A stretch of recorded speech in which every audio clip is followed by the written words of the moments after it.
It's a BumbleKast Mini, sponsored by Steph Cube. All right, here we go. Do you know why characters like Charmy, Jewel, and Rouge have wings and can fly, but birds like Jet and his friends can't? Oh, wait. Hey, this sounds familiar. I don't know. I don't know. Short of, Charmy, Jewel, and Rouge have dedicated wings, and the bird characters do not. I think it's just irony. I think Sega just is funny. maybe so. Maybe so. Someone thought it would be a funny joke, and it's just stuck.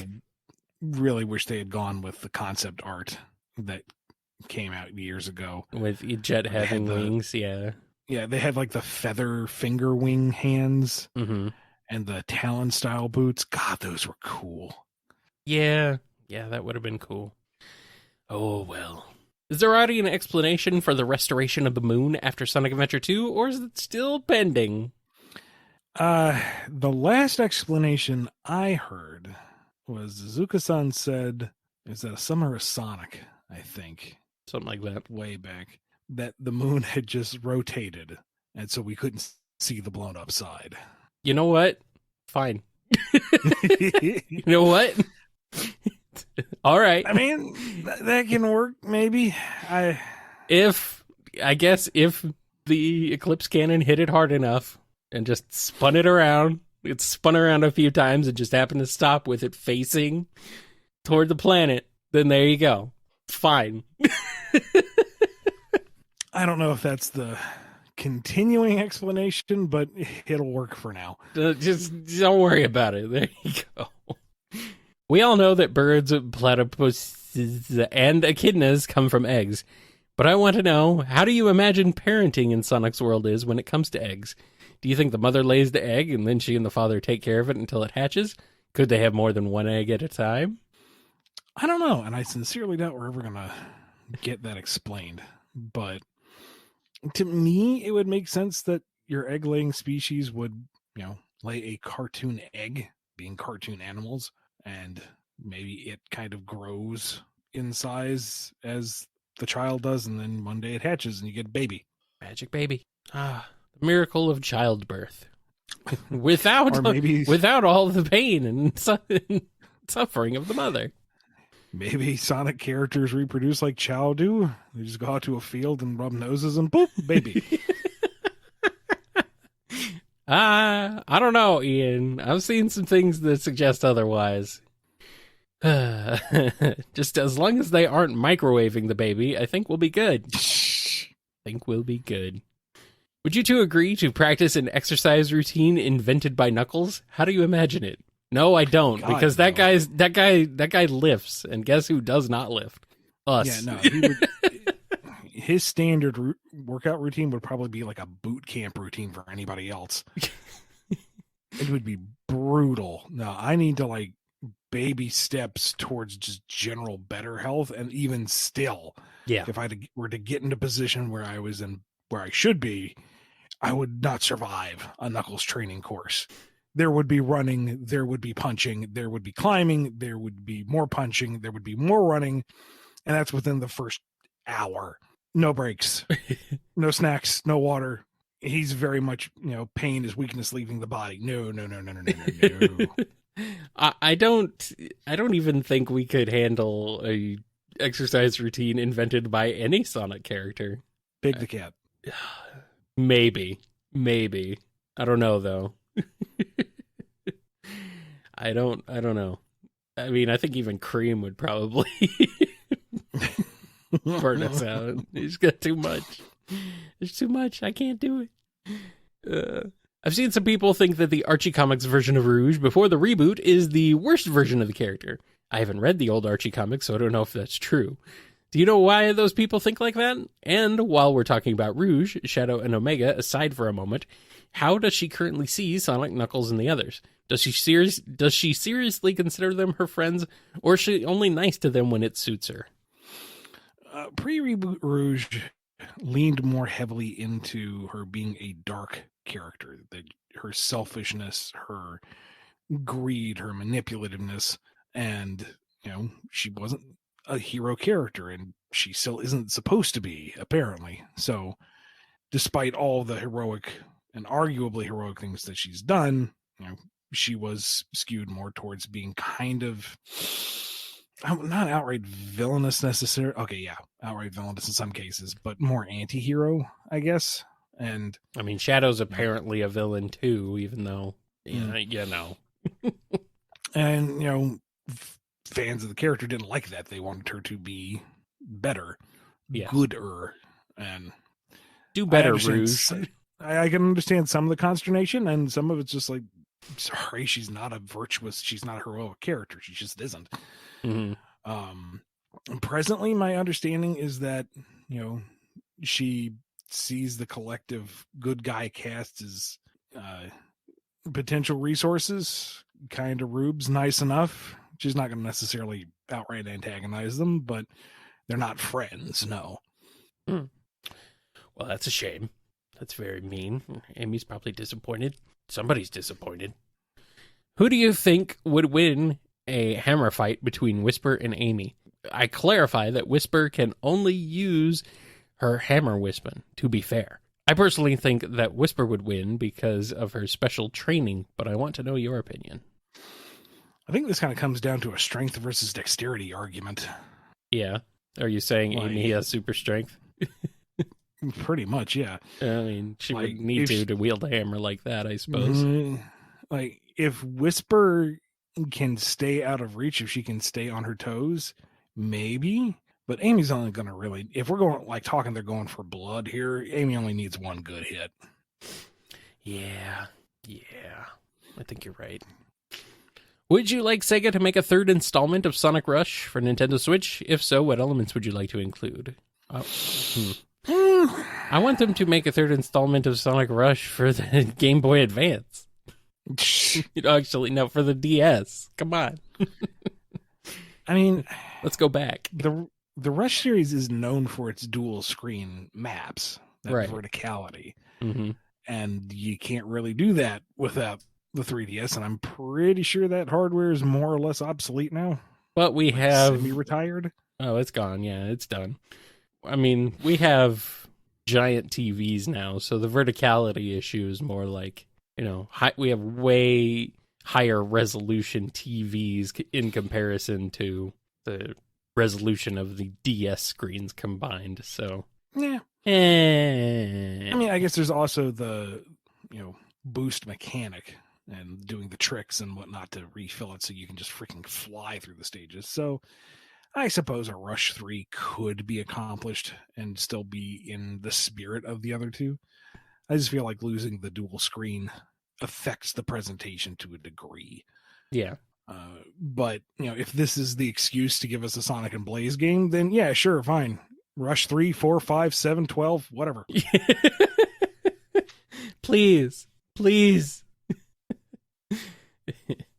I'm not sure if Sonic Rivals is canon or not to the main series, and since the events of Sonic 06 don't technically happen, do you know how exactly Sonic and Silver met? Right, to my understanding, Rivals is canon, and therefore it is the first canonical meeting between Sonic and Silver. Well, Sonic is supposed to still remember the events of 06, right? Except he really shouldn't. So, even though that doesn't really change or matter about much of anything. Yeah, I don't know. I've noticed that most of the new heroic characters in the comics are women. I'm currently writing my own Sonic fanfics and wanted to know, do you have any advice on how to create a good female character without falling into the traps of creating a Mary Sue? Well, Mary Sues aren't exclusive to female characters, that's for dang sure. Yeah, flip the gender, it's Gary Stu. It's, you just write a solid enough character with a relatable motivation and a entertaining network of interactions. Don't make them overpowered, and it doesn't matter whether they're male, female, or however they identify. It's the character themselves. Yeah. And I mean, you're creating these very generally, when it comes to Sonic, most of the characters are very powerful, very adventurous, So on some level, they're going to be, kind of larger than life personalities and, maybe have a tiny bit of Mary Sue-ness to them, depending on the perception of the reader.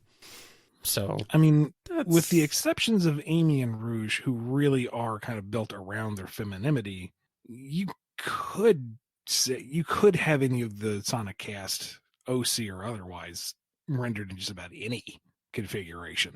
I mean, we've seen all sorts of gender swap versions of these characters, and like fan art and stuff. So it's definitely not Sonic as a guy or a gal is going to be the same Sonic when you get down to it. Yeah, I mean, generally, you could argue that Sonic is kind of a Mary Sue like character because, like, even in Frontiers, like he's not really like he goes through changes just in terms of it doesn't really amount to anything ultimately. And he doesn't really have much of a character arc otherwise. And that's not a slight against you, Ian. That's just the nature of the brand. Yeah. Sonic just doesn't have that. So, I mean, to the point of your question, worry about who your character is, not what they are. Yeah. The rest kind of falls into place. Unless their gender identity is going to be central to their characterization. Mm-hmm. But otherwise, just write who they are. Yeah. Do you have a particular person who inspires you to continue writing stories? You don't have to say names if you don't want to. Not in particular. It's just what I like to do. It's what I do. I craft stories even when I don't want to. It's like, okay, I really need to focus on this project right here. But this would be a fun gimmick. And what if we did it this way, this way, this way? And then there would be these characters. No! Not another one! Stop, Ian! Stop! No! It's just the thing you do, man. You can't stop it. You will never stop. I'm just lucky I'm able to make a living off of it. Yeah. It's true. What has been the biggest challenge or obstacle when writing a new story for a comic? When the editor or licensor just doesn't get what you're going for. Like, usually I'm on the same wavelength, or I can explain what I want to do with the story in such a way that if it isn't immediately approved, we can work out the fine details and come to a consensus and move from there. But every now and again, I've got an idea, or I've had an idea, and it's like, I want to do this. This would be cool. And someone along the line of approvals goes, no, this just isn't working for me. And no amount of explanation on my end can sell the idea, which is disheartening sometimes, but I think like 9 times out of 10, we've gotten a better story out of it as a result. Mm-hmm. Okay. What do you imagine a fight between Shadow and Surge would be like? Which of the two do you think would win? It would be brutal. I don't think you can show that much blood in a Sonic comic. I imagine it would have a degree of escalation as well, where Shadow wouldn't really go all out at first because he's the ultimate life form.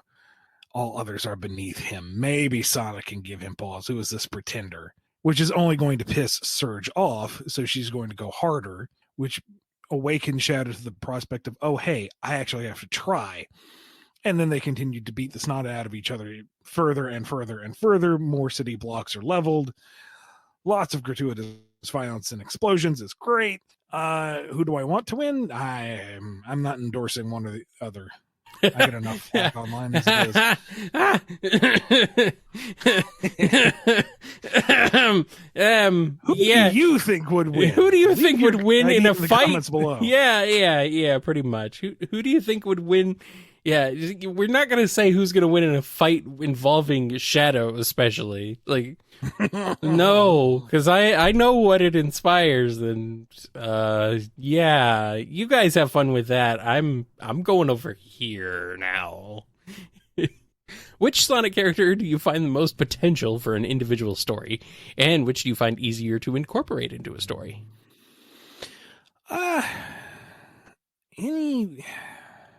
Arguably any one of them you can get some mileage out of, just some a little more easily than others.